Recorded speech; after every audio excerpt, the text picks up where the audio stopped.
This is Anders Lundemark, and you're watching Professor Headbanger.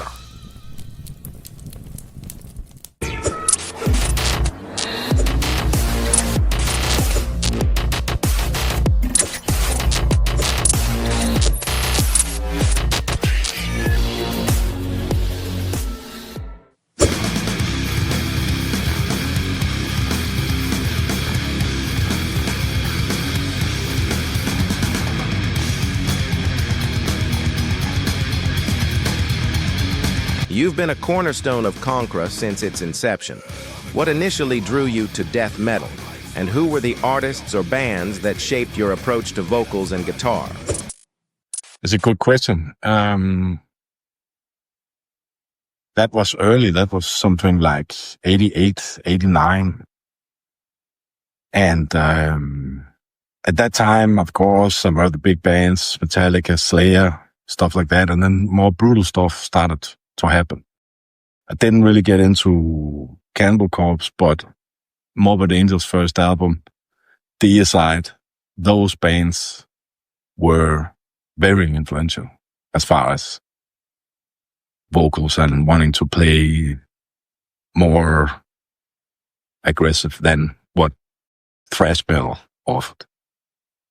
Of course, also Death with Pull the Plug. It's like a gateway song to these Florida death metal bands. I think those have to pull a lot of the honors of being very inspirational in the beginning.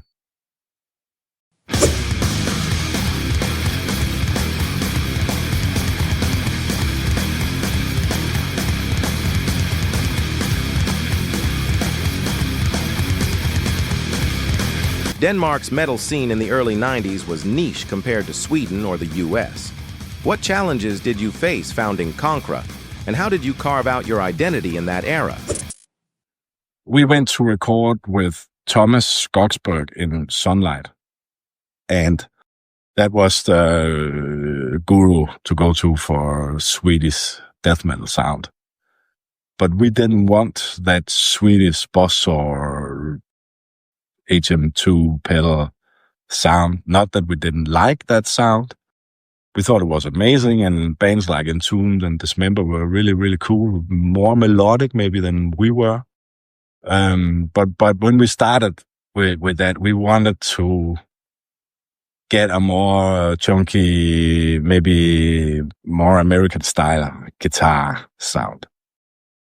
As far as carving out a niche, I don't really think we were thinking about that. We didn't make a plan to become something. We just wanted to join the party, so to speak. And I think we were lucky to go and tour with Suffocation and Deicide in the early days, because of course that kind of cemented us as something in a band that was from Denmark and all that.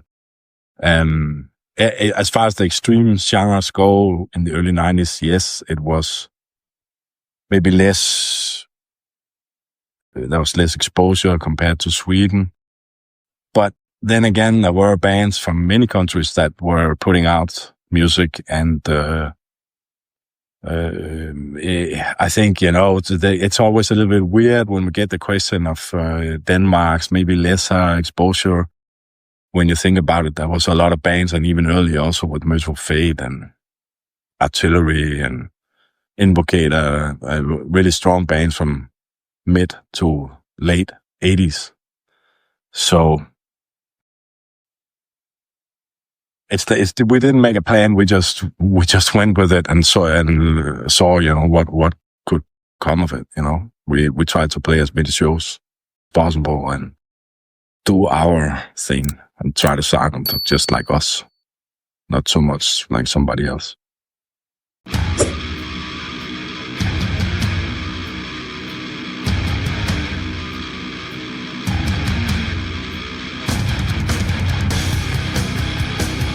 Balancing vocals and guitar in a death metal band requires intense energy. How did you develop your technique to handle both live and in the studio? Were there moments where one role conflicted with the other? Yes. doing two jobs in that way. You tend to kind of write the stuff separately. If you write the music and then you think about the vocals, or if you have something you think is catchy with the vocals, you kind of bend the music around that, and fitting those in. A lot of the time, you try to focus a little bit on letting stuff breathe. So if something is really intricate on the guitar, maybe you want to scale that back a little bit once the vocals kicks in. And those things often change a lot in the studio, and then you just have to relearn it afterwards. And sometimes you have a job to do with that, because if there are conflicting rhythms, and a different accent in the vocals than on the guitar, you just have to rehearse it until you get it done. So that's it.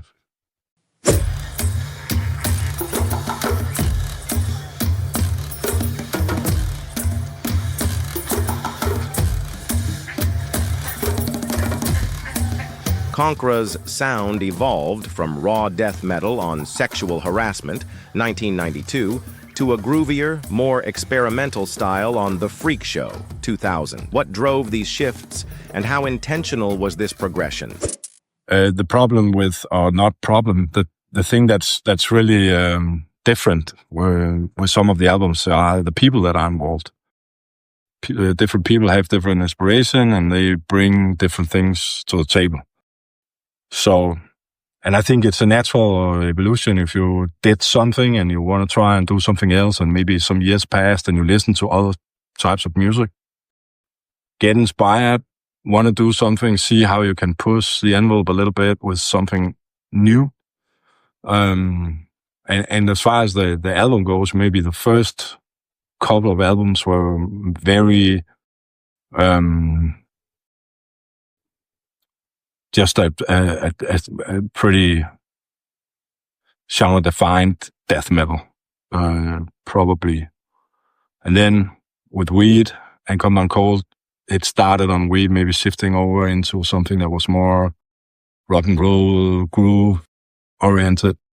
And with Come Down Cold and the Freak Show album was more rock and roll with some Motorhead almost inspired, and that's a little bit hit and miss maybe, but it's only natural that you try to evolve. And if there are different people involved in the songs or in the band at the moment, there are some people that maybe bring some other things to the table, and that's just natural progression. It wasn't like a plan we have to go in this direction, or I had some set in stone rules. It just kind of developed.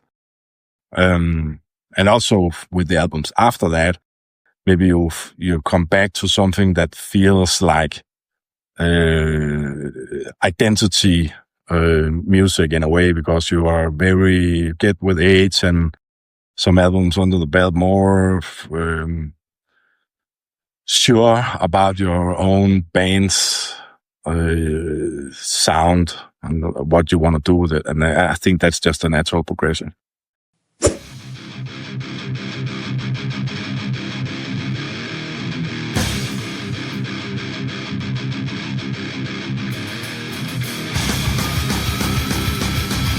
Your lyrics often blend social critique with dark, visceral imagery. What inspires your thematic choices? Are there songs you consider particularly personal or politically charged? That's a good question. There are some old songs that were very personal. Some of the very early songs I was still processing the passing of my father, and that was something that kind of simmered in my lyrical contributions at the time. And later if, for instance, with the new album, and you look at the cover with the people walking out of that church, it's like a procession of the dead walking out of a church. And there was another interview where a guy asked me a similar question, and he was like, what's the cover about? And just off the bat, I was like, oh, they just went and voted in the American election. So there is maybe sometimes buried within the imagery and in the lyrics some commentary about current events. And it's no secret that what's going on in the States is pretty concerning to a lot of people, us included. And it's funny enough, but because even before the election, most of the songs were written, and there were songs about slavery. There was a lyric that was based on some Abraham Lincoln speeches, and then the entire world gets flipped upside down 180 degrees, and the things that are happening now, it's just, you have to pinch yourself to understand what's going on. And of course that's inspirational, and it ends up in the music in more or less obvious ways. I'm not saying that we are a political band or a punk lyrical band or something like that, but of course your personal thoughts and ideas and opinions about current events, they kind of go into the music that way.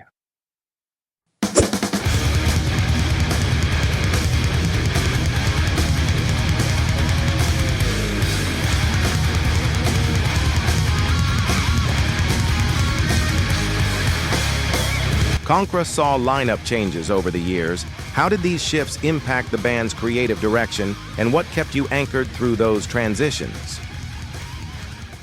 That's pretty much a little bit of a kickback to the earlier question. If you have a band with different members, there are sometimes some different chemistry, different inspirations, and things move according to the people that contribute to the stuff, and that's only natural. It happens pretty organically, and sometimes maybe there's a little bit better solutions, and sometimes a little bit of friction, and that can also create something that is cool. But it's definitely something where with age or with time, I have become, I think, better at accepting another view of things, and compared to the old days where I was pretty much set in I put myself in a box, and that's where I allowed things to maybe get in and out of. And now it's much more fluent, I think. And sometimes, if you work on something which maybe in the beginning isn't really the way it should be, if you work enough with it, it'll move into something that is surprises even yourself, and that's a good thing.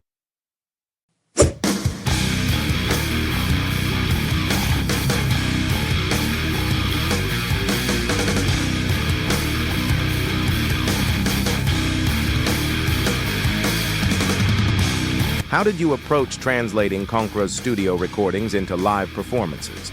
Were there tracks that transformed significantly on stage? I don't think that the tracks transform that much on stage. Sometimes details grow, and with people playing the stuff enough times, it's maybe moves a little bit, and a little, you kind of change. And sometimes you don't even notice, even if you go back, listen to something from a live show, and you figure out, wow, we actually changed it. And sometimes we do it on purpose. We say, okay, this song, some old song, or maybe it's a little bit long, we're going to cut out the entire third verse and, almost do something like a medley with the songs, or change the songs intentionally. But they also kind of fluently sometimes change a little bit, and people figure out, okay, it's probably better if I do something here. Maybe this fill should be less, hectic than it was on the on the album recording. So that's something that I think that's a little bit of the liberty of playing the music. You have the framework, and sometimes people move about a little bit, and it's still the same song, but it's definitely maybe growing or becoming something else in the live setting.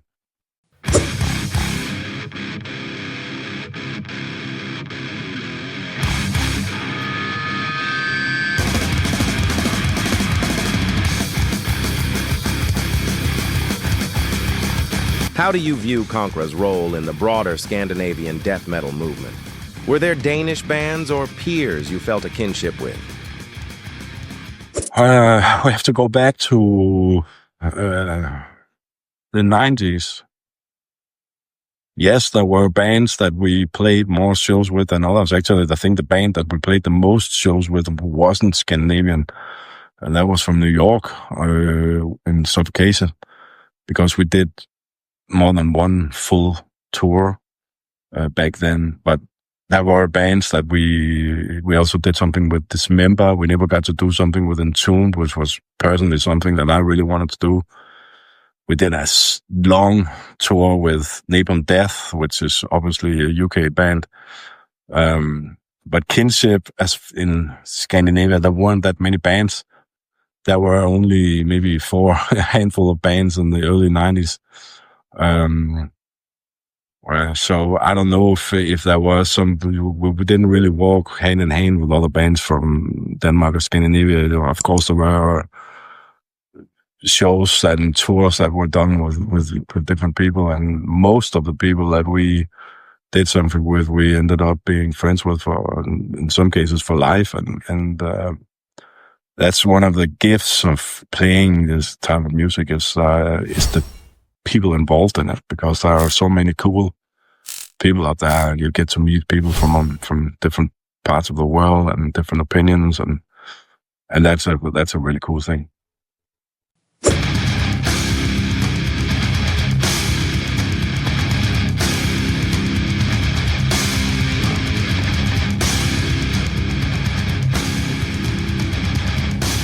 The metal scene changed drastically between the 90s and 2000s. How did you adapt to trends like NU metal or digital distribution? Did you feel pressure to conform? I remember us playing a festival where Korn was playing, and I completely didn't understand what that was all about. You know, this maybe there wasn't any riffs, and it was more like just. It sounded to me like that. Oh, they're not going to amount to everything. And fast forward like 5-7 years, and they're driving around in Ferraris and pretty much the spearhead of the whole entire movement. So that's maybe a note to self. Don't ever assume you can become an A&R or move something with something new. It just didn't. I don't know. I personally, it didn't really. It didn't really impress me that much. Actually, the grunge scene from the early 90s that maybe made a even bigger shift in the musical scene was more relatable for me, because bands like Alice in Chains and some of the other bands, they obviously had really good songwriting and amazing vocalists and were just real music. As far as the new metal and the 2000 and Slipknot, and Slipknot is really cool, and it's actually a lot of extreme metal in there, a lot of death metal heritage in there, and maybe they have some choruses and stuff like that, but that opens up the audience, obviously. So did we feel pressure to conform? We are all not from that generation, and the whole TikTok era with 15-second shorts and all that. We don't really care about that, and we don't feel obligated to go and give what we did to Spotify for nothing, and just have some kind of a digital existence. It's just, I think we're more of a legacy band, and we are much more concerned about the quality of the physical product and how that comes across. And that's of course is a smaller, as far as a market, it's a smaller market, but that's the era we're from, and that's what we personally feel something for. So if you get the vinyl of something and you maybe reissue something and you see the stuff on vinyl, that's much more gratifying. The whole digital existence. Of course, we know that it exists and we talk about, what can it do and stuff like that. But that's something that is more a label question, actually. I don't think the band really concerns it too much about that whole thing.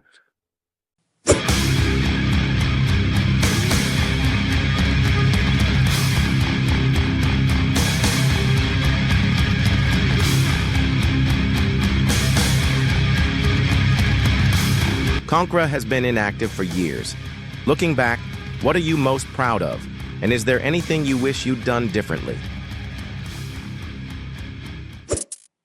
Life is too short for regrets, and some of the hiatus periods were something that was caused by health and personal affairs, and I can only speak for myself, and I had apoplexia, which actually caused my left arm to become numb. It was like a piece of spaghetti, and it took a while to get that back into working order. And that, of course, took some years out of our activity. And thinking about what we could do differently. I don't know. Maybe I shouldn't have. I don't know what I did wrong to make that happen. But it's you can't really jump in time. So I think you have to live life forward. Are you talking about that little girl that got murdered?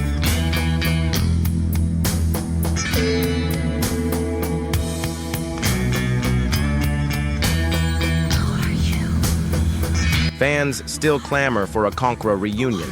Is this a possibility, or have you fully moved on to other projects? Tell me about it.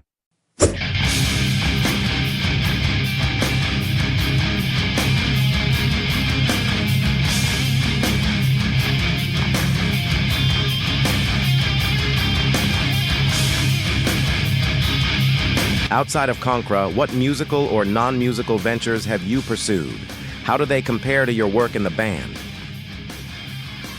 Oh, well, there's a whole different world that is not related to music. There's family, there's jobs, there's founding a company and running a company and all that stuff. And that's something we could talk about that. That's a whole different thing.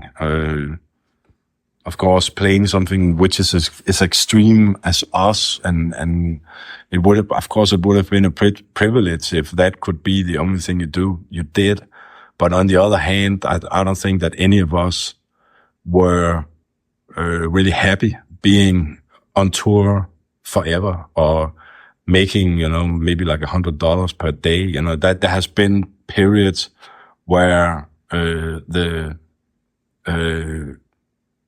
the size of the band and the size of the scene we're in, and not choosing to move on to maybe a bigger stage or bigger scene was conscious enough, but also made us, maybe pursue something which is more real. And the band and doing the band is something that it's fulfilling, but if it was the only thing you did, I don't think that you would have a full life, actually. The family matters more than sitting in a bus in somewhere on the road in Germany and not being able to eat or whatever.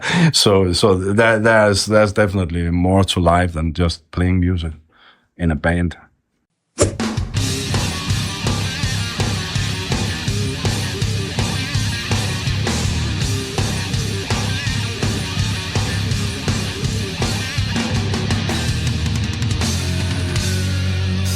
What are your thoughts on today's death metal revival and bands revisiting the 90s sound? Any contemporary artists you admire? My problem with that is maybe my attention span for that stuff is not big enough, and then I'm gonna sound like an old fart that is irrelevant or something. But I feel like when I cross into that stuff, that newer things, it's rarely interesting enough or has enough identity or originality to be interesting. I know that's harsh to say, but I think there's too many things that are too processed and too fixed in Pro Tools, and you go, okay, is that even, how would that work live?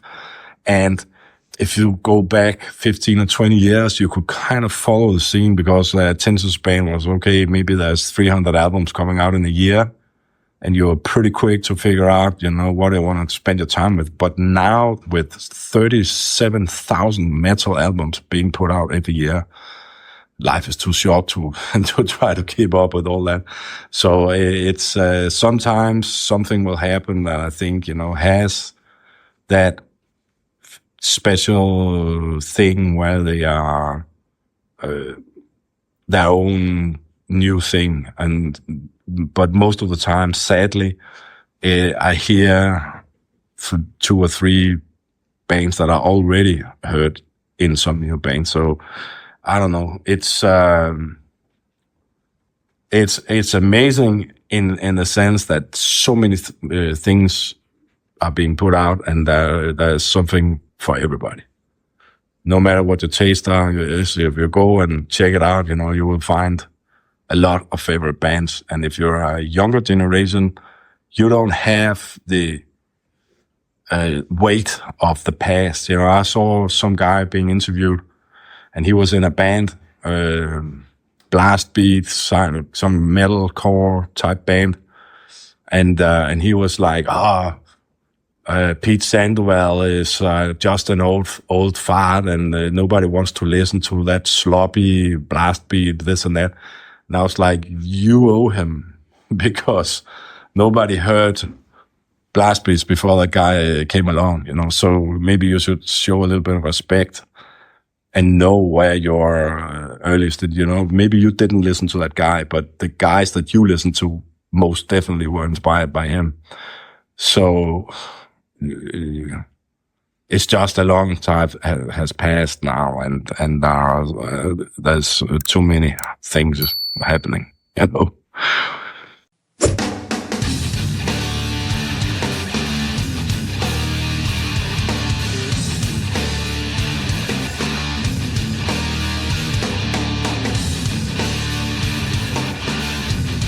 What lessons from your time in Konkhra would you share with emerging artists navigating the complexities of the metal industry? Sometimes it's luck. You go and write some good songs, and if you do that and really take care about writing something that is has the quality, maybe you're lucky. There are so many things happening now, and I wouldn't quit my day job. We didn't quit our day jobs. so it's, and actually it's like maybe 1% of the bands actually go and have a career in a sense where they actually pay for a house and family and all that stuff just from music. That's a very, very slim privilege for people. And people that want to play music and can't stop themselves from doing it should definitely take into account that it's an uphill battle, and it's not always fair. It's not always rewarding. Sometimes people are not that talented, but they are with some other guy that's really talented or whatever. So you don't quit your day job.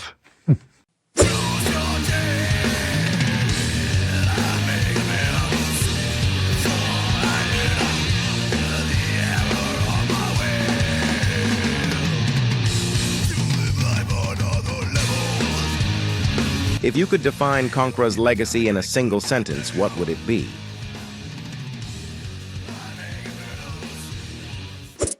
Yeah, I think sometimes legacy and those big words are for other people. If we ourselves go, our legacy is this, or my perception of us is this, I don't think most people will agree. I think the people that enjoy the music should make that call, and I would be happy about hearing what their inputs were. As far as defining ourselves for ourselves, I think we keep that to ourselves. It's a difficult question because legacy is such a big word. We've been here for a long time, and that's pretty much it.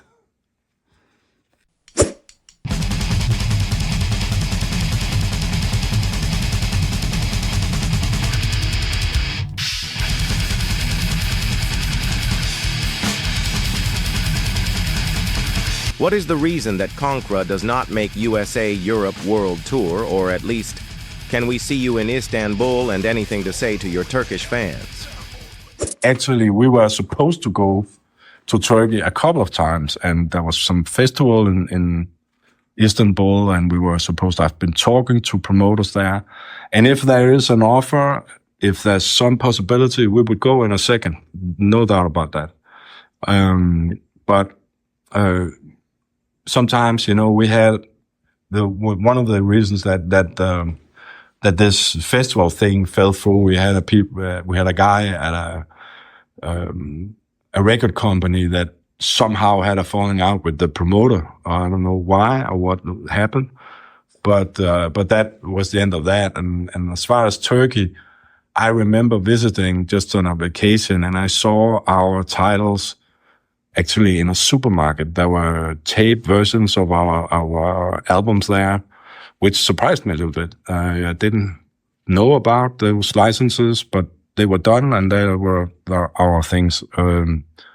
So maybe it would be possible sometime in the future, and we would definitely enjoy to go.